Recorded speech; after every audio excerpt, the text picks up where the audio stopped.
So we are graced this week with the opportunity to catalog some of the many portents of American decadence. The homosexual lobby is demanding that Elsa, the heroine from the Disney movie Frozen, the Disney franchise Frozen, they are demanding that Elsa be outed as a lesbian in the next installment in the never-ending series of Frozen movies yet to be made. This is amazingly abusive of children because children don't have sexuality. Children acquire sexuality when their pituitary glands kick in and they suddenly notice those members of the opposite sex that they had been so assiduously ignoring until then. But it's abusive also because it's inappropriate to introduce the topic of sexuality to childish minds. This is the Church of Splendor, and this week's homily concerns the best choice for your kids is no choice. And we'll talk about what that means. But what's interesting about demanding that Elsa be outed as a lesbian is that the homosexual community is essentially demanding that 3, 4, 5, and 6-year-old girls, Elsa's big fans, who buy the Elsa gowns at the Disney store and wear them day after day after day until they are disreputably dirty and mom manages to sneak them in the laundry so that they can wear them every day for another week, that the homosexual lobby is demanding that those little girls ask themselves and ask their parents if they're lesbians. They identify with Elsa. Does that make me so much like Elsa that I am a dyke? And this is a question that no child should ask because it's a topic that no child should have any information about whatever.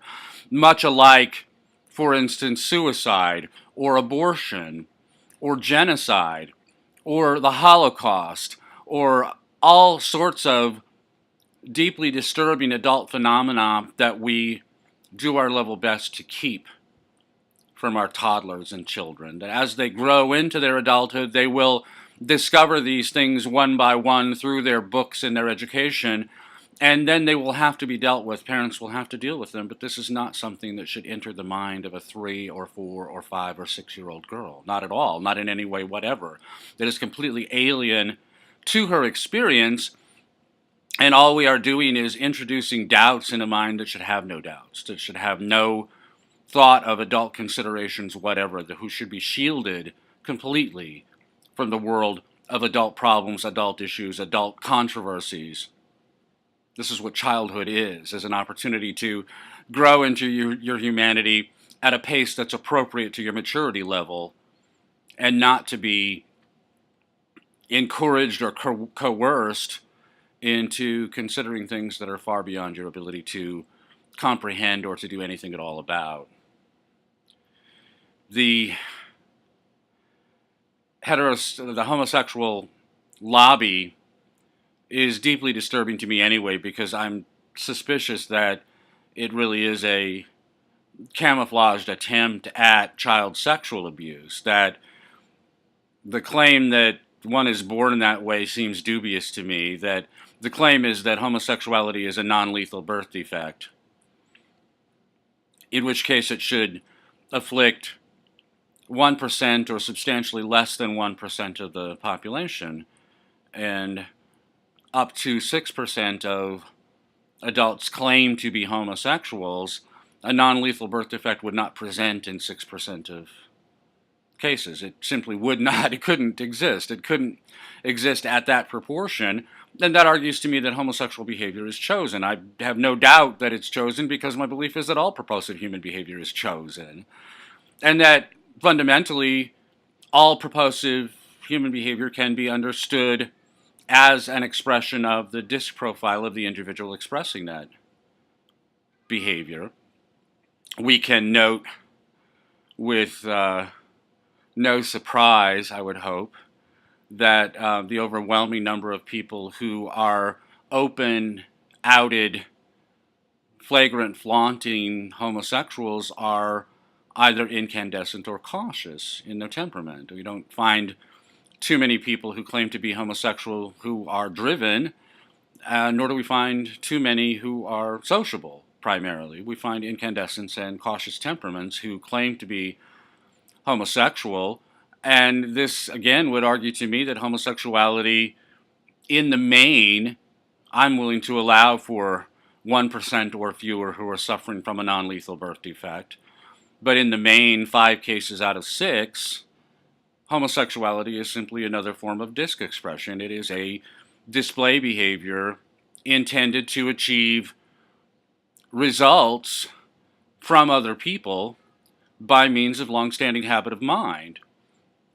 And I would conjecture that, taking account that so many people who claim to be homosexual also claim to have suffered childhood sexual abuse, I would tend to argue that claiming to be homosexual is a fear and or shame disc expression, a disc expression of the fear and or shame that went along with that childhood sex abuse, and that the homosexual behavior is a way of reconciling oneself to the sexual marketplace when you either fear the opposite sex or you are ashamed of having submitted to or perhaps even voluntarily participated in that childhood sexual abuse.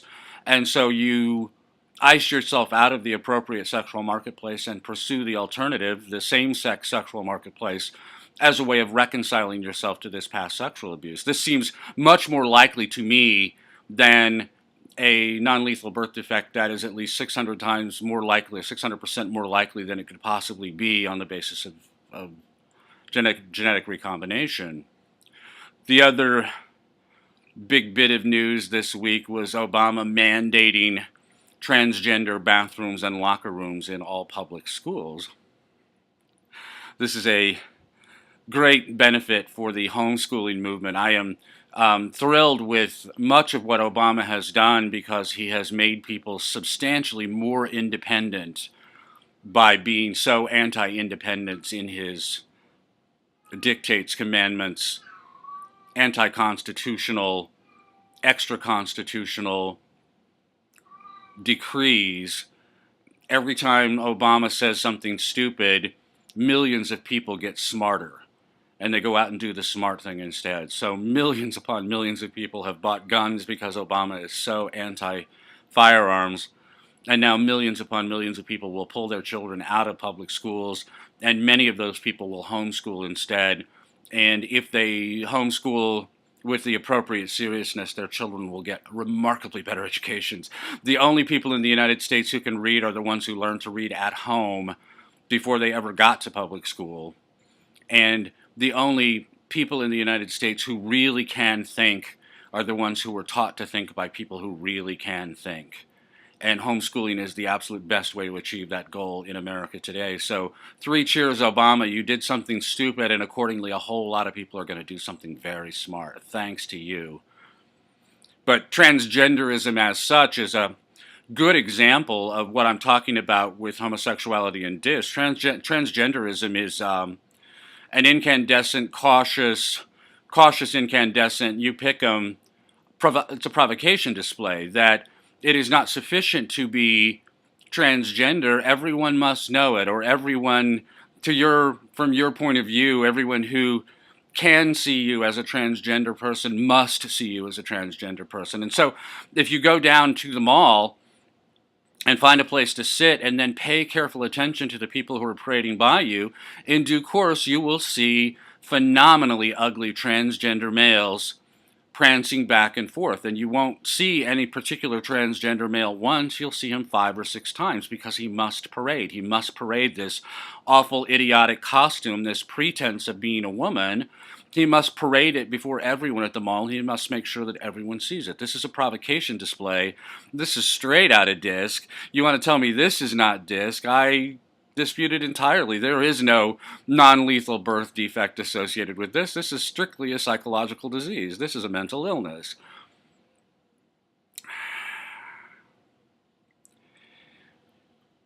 what we end up with respect to all of this, with respect to Elsa the lesbian, with respect to the adamant demands of the homosexual political elite, with respect to the transgender phenomena. Homosexuals, if they exist as a non-lethal birth defect, are substantially less than 1% of the population, and transgender people, if they actually exist as a non-lethal birth defect, would be a substantially smaller percentage of the population of that. We are talking about outliers among outliers. We are talking about the rarest of the rare.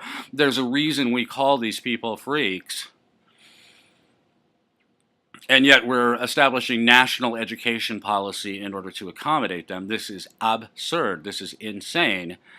And the solution to all of this insanity, of course, is the Testudo family, is the family that is, as much as is possible, isolated from the abhorrent cultural influences that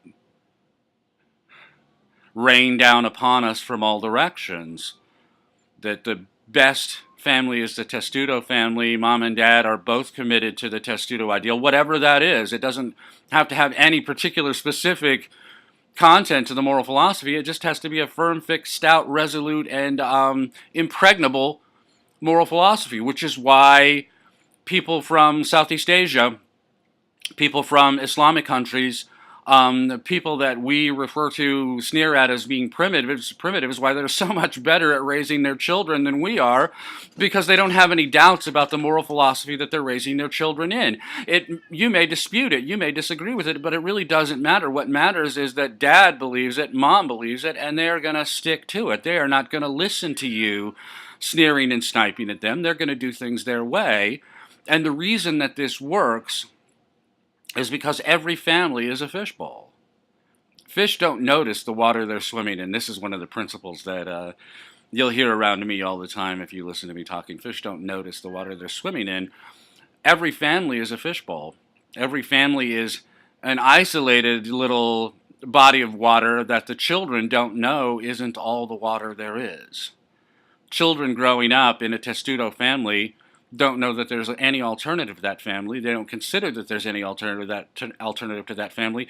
They don't wish for, hope for, long for, dream of an alternative to that family. And if they discover in some way or another by having a homosexual or Barack Obama or a ugly transgender male pretending to be a female or some other exponent of modernism, if someone thrusts the alternative to that Testudo, any alternative to that Testudo family upon those children, they will be deeply disturbed by it. They do not like to entertain the idea that there could be any alternative to the family that they live in. This is why children are so destroyed by divorce, because divorce destroys the only universe they've ever known. It is not the destruction of a marriage. It's not the destruction of a family. It's not a temporary disruption in the way mommy and daddy get